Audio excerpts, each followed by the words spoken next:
श्री शिवाय नमस्तु भयम। दोस्तों, जैसा कि आप सभी लोग जानते हैं कि 14 जनवरी 2026 यानी बुधवार के दिन माघ माह की षट्टिला एकादशी व्रत और मकर संक्रांति पड़ रही है। दोस्तों, ये जो बुधवार है माघ महीने में पड़ने वाला सबसे बड़ा बुधवार है, क्योंकि दोस्तों वास्तु शास्त्र में साफ साफ लिखा हुआ है कि मकर संक्रांति और षट्टिला एकादशी के दिन अगर आप गाय को एक छोटी सी चीज खिला देते हैं तो आपके घर पर धन की बारिश होगी। माना जाता है कि भगवान श्री हरि विष्णु जी का तो आपको आशीर्वाद मिलेगा ही मिलेगा, माता लक्ष्मी जी भी आपको मिलेगी। तो दोस्तों, अगर आप भी चाहते हैं कि भगवान श्री हरि विष्णु जी और माता लक्ष्मी जी की कृपा आप पे और आपके पूरे परिवार पर बनी रहे तो कमेंट बॉक्स में लिखिएगा जय श्री हरि विष्णु, जय मां लक्ष्मी। और अभी तक आपने वीडियो लाइक नहीं किया है, वीडियो लाइक करके तुरंत ही चैनल को सब्सक्राइब कर लीजिएगा। दोस्तों, ये जो मकर संक्रांति और षट्टिला एकादशी का दिन आया है, वास्तु शास्त्र के हिसाब से यह दिन 300 साल बाद आया है। मतलब 300 साल बाद ऐसे कुछ दुर्लभ और शुभ संयोग बन रहे हैं जो किसी भी व्यक्ति की जन्म जन्मांतर की गरीबी, दरिद्रता, परेशानी, कष्ट को खत्म कर सकते हैं। दिन की गई पूजा साधना क्रिया बिल्कुल भी खाली नहीं जाएगी। अब दोस्तों, मान लीजिए आप नौकरी की तैयारी कर रहे थे, आपकी नौकरी नहीं लग रही थी, आप व्यापार कर रहे थे, आपका व्यापार नहीं चल रहा था, आप संतान की प्राप्ति के लिए बहुत टूट चुके थे, परेशान हो चुके थे, आपका कोई काम बन नहीं रहा था, आप मेहनत तो करते थे परंतु मेहनत का फल नहीं मिल रहा था। इन तरीके की हर दिक्कतें से आपको छुट्टी मिल सकती है। बस मकर संक्रांति और षट्टिला एकादशी के दिन आपको गौ माता को कुछ ऐसी चीजें खिलानी है जो आपको हम वीडियो में बताने जा रहे हैं। अच्छा, अब देखा क्या गया है दोस्तों, कई लोग गौ माता की सेवा भी करते हैं, गौ माता खिलाते पिलाते भी, परंतु फिर भी उनका भला नहीं होता है। तो इसका मुख्य कारण क्या है? तो आपको बता दें दोस्तों, वास्तु शास्त्र के हिसाब से कुछ ऐसी चीजें हैं जो कभी भी गौ माता को नहीं खिलानी चाहिए। उसके बारे में भी आज इस वीडियो में हम आपको बता देंगे। और मकर संक्रांति और षट्टिला एकादशी के दिन आपको गौ माता को वो कौन सी चीजें खिलानी चाहिए जिससे आपको नौकरी की प्राप्ति हो, संतान की प्राप्ति हो, धन का आगमन आपके घर पर शुरू हो जाए, आपको हर मनोकामना जो भी हो वो पूरी हो जाए। लेकिन सबसे पहले ये जान लेते हैं दोस्तों कि आखिर मकर संक्रांति और षट्टिला एकादशी की जो शुभ तिथि है वो क्या है। तो आपको बता दें दोस्तों, मकर संक्रांति और षट्टिला एकादशी जो है वो 14 जनवरी को महापुण्य काल शुरू हो जाएगी दोपहर 3:07 से। लेकिन जैसे ही सूर्योदय होगा 14 जनवरी का और ब्रह्म मुहूर्त शुरू होगा, उसके बाद से इसका नया समय शुरू होगा। कहने का तात्पर्य यह है कि 14 जनवरी को सुबह 4 बजे से 6 बजे तक का जो समय होगा वो तंत्र जाप के लिए बहुत अच्छा होगा। मतलब अगर आप मकर संक्रांति और षट्टिला एकादशी के दिन भगवान श्री हरि विष्णु जी का मंत्र जाप करना चाहते हैं, तंत्र जाप करना चाहते हैं, तो वो बहुत ही ज्यादा शुभ और कल्याणकारी होगा। और अगर कोई पूजा साधना क्रिया करना चाहते हैं, उसके लिए जो समय बताया गया है वास्तु शास्त्र के हिसाब से वो 7:07, 12:35 के लिए बताया गया है। अब जो आपको हम गौ माता को खिलाने के लिए बताने जा रहे हैं वो चीजें आपको सुबह 7 बजे से 7 मिनट के बीच से लेकर 12:35 के बीच में खिलाना होगा। तो इस वीडियो को बहुत ध्यान से अंत तक देखिएगा, क्योंकि अगर आपने गौ माता को वो चीजें खिला दी जो आपको हम बताने जा रहे हैं, निश्चित रूप से दोस्तों आपको नौकरी मिलेगी, संतान की प्राप्ति होगी, धन का आगमन आपके घर पर शुरू हो जाएगा, माता लक्ष्मी जी का आशीर्वाद प्राप्त होगा, मां लक्ष्मी के आशीर्वाद से आपके पास धन धान्य समृद्धि का भंडार होगा। इसलिए दोस्तों इस वीडियो को लास्ट तक अंत तक देखिएगा। और अभी तक आपने वीडियो लाइक नहीं किया है, तुरंत ही वीडियो को लाइक कर दीजिए। तो दोस्तों आपको हम बता दें कि सबसे पहले आपको ये जान लेना चाहिए कि गौ माता को हमें क्या क्या नहीं खिलाना चाहिए जिससे हमें कभी भी किसी भी देवी देवता का क्रोध झेलना ना पड़े। तो देखा गया दोस्तों, लोग क्या करते हैं, घर पर रोटी बना लेते हैं, रोटी को ऐसे पन्नी में बांध करके रख देते हैं। जब वो 3-4 दिन पुरानी हो जाती है तब उनको ध्यान आता है कि हमारे पास रोटी रखी हुई है, और उसी को उठाकर गाय माता को खिला देते हैं।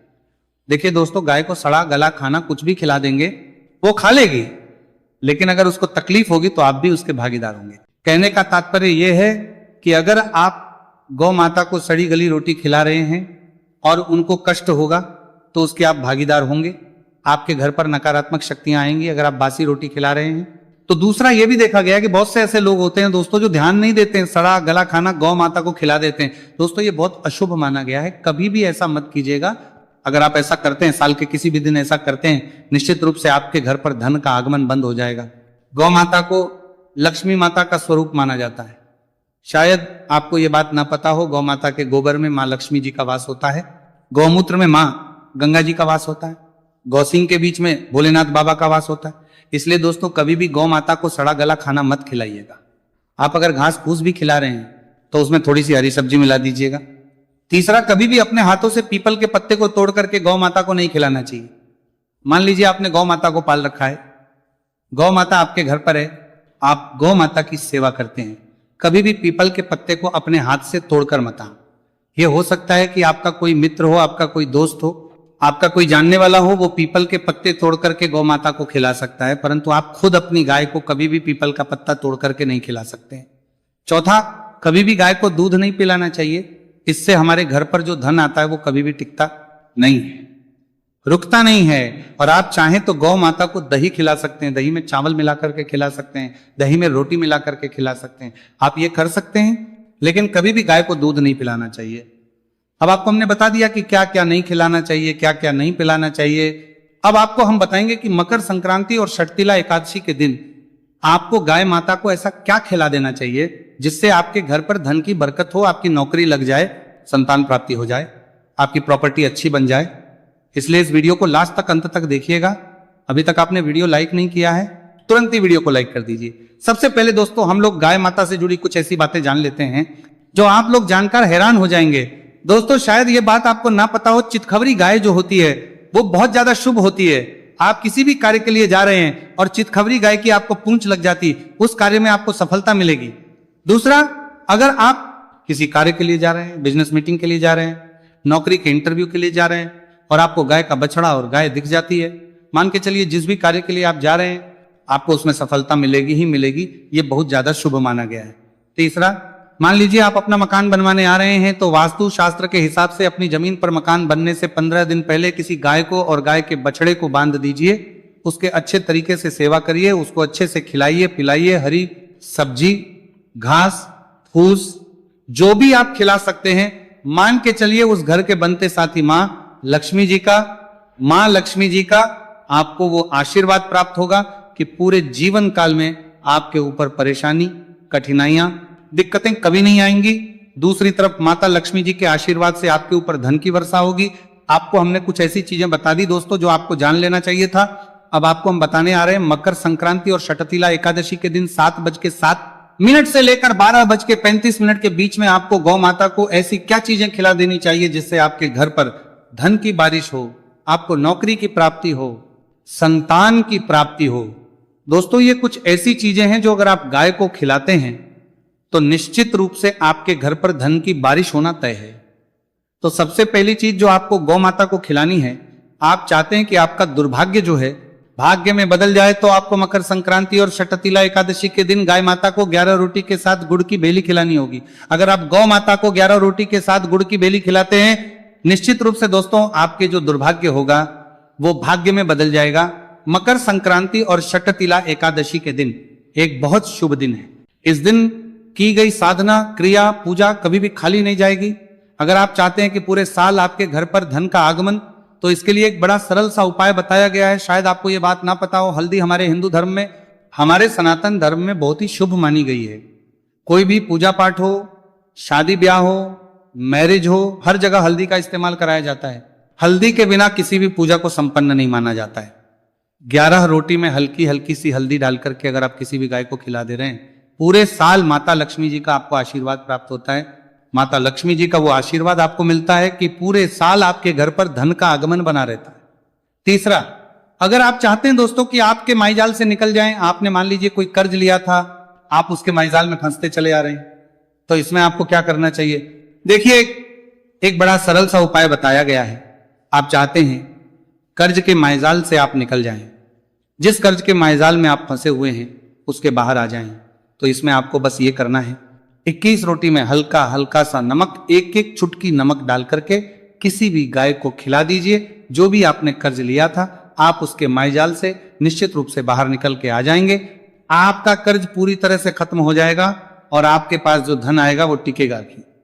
अब दोस्तों, आप मान लीजिए नौकरी की तैयारी कर रहे थे, तो अब आपको क्या करना चाहिए? आपकी नौकरी नहीं, आप चाहते हैं आपकी नौकरी लग जानी चाहिए, तो मकर संक्रांति और षटतिला एकादशी का दिन बहुत ही शुभ दिन है। बस आपको एक उपाय करना है। मकर संक्रांति और षटतिला एकादशी के दिन आपको किसी भी गाय को 21 तिल के लड्डू खिला देना है। अब मान लीजिए 21 तिल के लड्डू आप नहीं ला सकते, वैसे तो मार्केट में बड़ी आसानी से मिल जाएंगे, तो आपको क्या करना है? आटे में तिल मिला करके किसी भी गाय को खिला देना है। दोस्तों तिल बहुत शुभ और कल्याणकारी होता है। किसी भी गाय को अगर आप आटे में तिल मिला करके खिला रहे हैं तो निश्चित रूप से आप जो नौकरी की तैयारी कर रहे थे वो नौकरी आपको मिल जाएगी।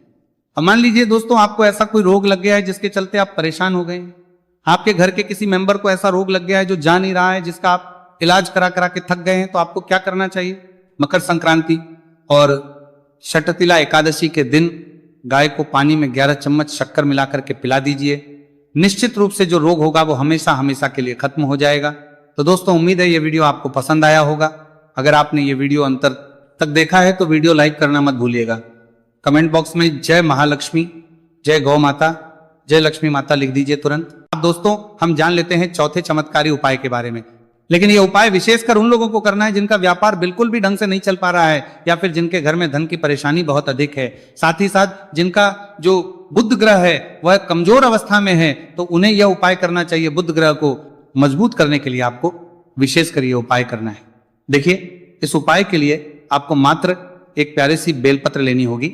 बेलपत्र जो है वो कहीं से भी खंडित नहीं होनी चाहिए। बेलपत्र यदि आपको प्राप्त नहीं हो पाती है तो आप भगवान शिव के शिवलिंग पर चढ़िए। हुई बेलपत्र को पूर्ण शुद्ध जल से धोकर के उपयोग कर सकते हैं। इसी के साथ में आपको मात्र एक हरा मूंग लेना है। हरा मूंग भी साबुत लेना है, खंडित नहीं होना चाहिए। और इसी के साथ में आपको एक तांबे के पात्र के अंदर शुद्ध जल लेना होगा। अब देखिए ये तीनों सामग्री लेकर के आपको सीधे पहुंचना होगा भगवान शिव के मंदिर में। ये उपाय आप सुबह से लेकर के शाम तक किसी भी समय कर सकते हैं। देखिए सबसे पहले तो आपके पास जो एक बेलपत्र है उससे आपकी जो भी कामना है, चाहे व्यापार से जुड़ी हो, बुद्धि ज्ञान विवेक की प्राप्ति के लिए हो, आपके घर में सुख को लेकर आपकी कोई कामना हो, जो भी आपकी कामना है उन्हें आपको बोलना है। और ये जो एक बेलपत्र है सबसे पहले तो आपको माता अशोक सुंदरी वाले स्थान पर समर्पित कर देनी है। देखिए बेलपत्र की चिकनी साइड शिवलिंग से स्पर्श रहेंगी और इसकी जो डंडी है वो आपको जलाधारी की ओर रखनी है। इस प्रकार से आपको ये जो बेलपत्र है इससे माता अशोक सुंदरी वाले स्थान पर समर्पित कर देना है।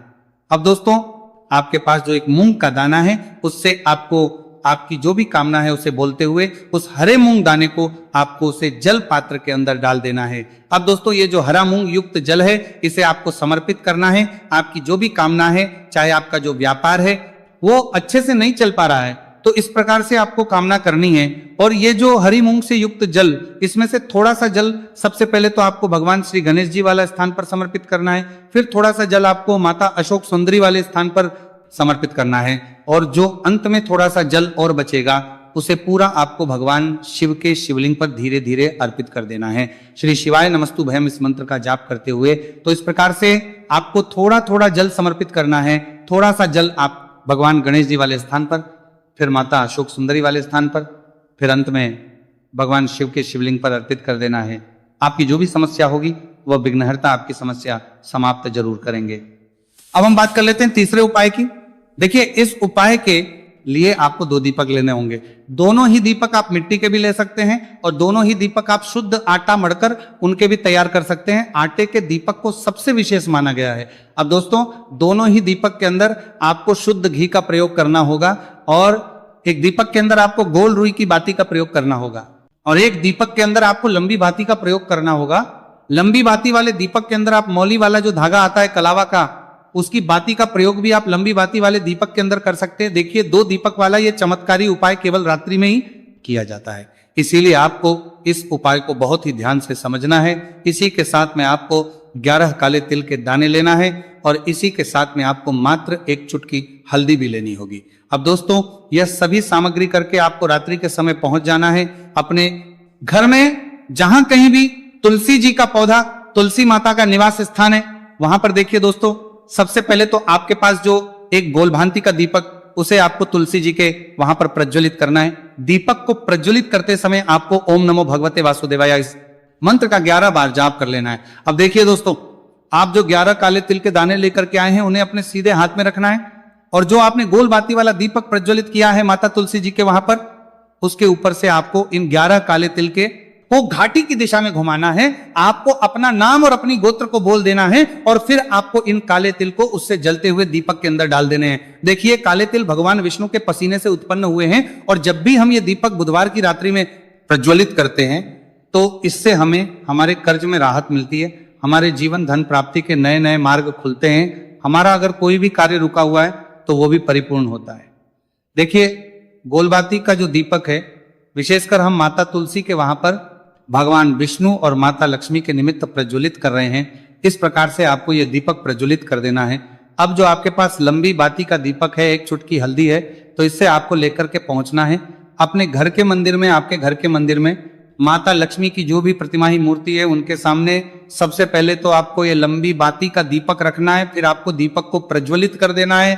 दीपक को प्रज्वलित करते समय आपको ओम महालक्ष्मी नमः इस मंत्र का जाप करते रहना है। अब दोस्तों, आपके पास जो एक चुटकी हल्दी है उसे आपको अपने सीधे हाथ में रखना है और इस एक चुटकी हल्दी को आपको उस दीपक के ऊपर से 11 बार की दिशा में घुमाना और आपको ओम महालक्ष्मी नमः मंत्र का जाप करते रहना है और इस एक चुटकी हल्दी को आपको उसे दीपक के अंदर डाल देना है। देखिए, एक चुटकी हल्दी वाला जो दीपक है आपके जीवन से दुर्भाग्य को समाप्त करता है, माता लक्ष्मी की आपको कृपा प्राप्त करवाएगा, धन प्राप्ति के आपके जीवन में नए नए मार्ग बनाएगा। गुरुजी द्वारा बताए गए ये सब सिद्ध उपाय है। दोस्तों, इस वीडियो में हमने आपको गुरुजी द्वारा बताए गए 3 से 4 बहुत ही चमत्कारी उपाय बताए हैं जो आपको करने हैं। उपाय से लेकर कुछ भी पूछना है तो कमेंट बॉक्स में पूछ सकते हैं। उपाय को करते समय किसी भी प्रकार की गलती ना करें। अगर आपको हमारी वीडियो पसंद आए तो हमारे इस चैनल को सब्सक्राइब जरूर करें, वीडियो को लाइक जरूर करें। हर हर महादेव, ओम नमः शिवाय करने का वो फल मिलेगा जिसकी आपने कभी कल्पना भी नहीं करी होगी। इसीलिए इस हल्दी दीपक वाले उपाय को एक बार जरूर कर लेना ताकि आप लोगों के हाथ से यह मौका ना जा सके और आपको इस उपाय को करने का फल मिल सके। दोस्तों, ये उपाय पंडित जी ने अपनी अभी की ही शिव महापुराण की कथा में बताया है, जो इस उपाय को आज हम आपको बहुत अच्छे से समझाने वाले हैं। इस वीडियो को देखने के बाद इस उपाय को समझने के लिए आपको कोई और वीडियो को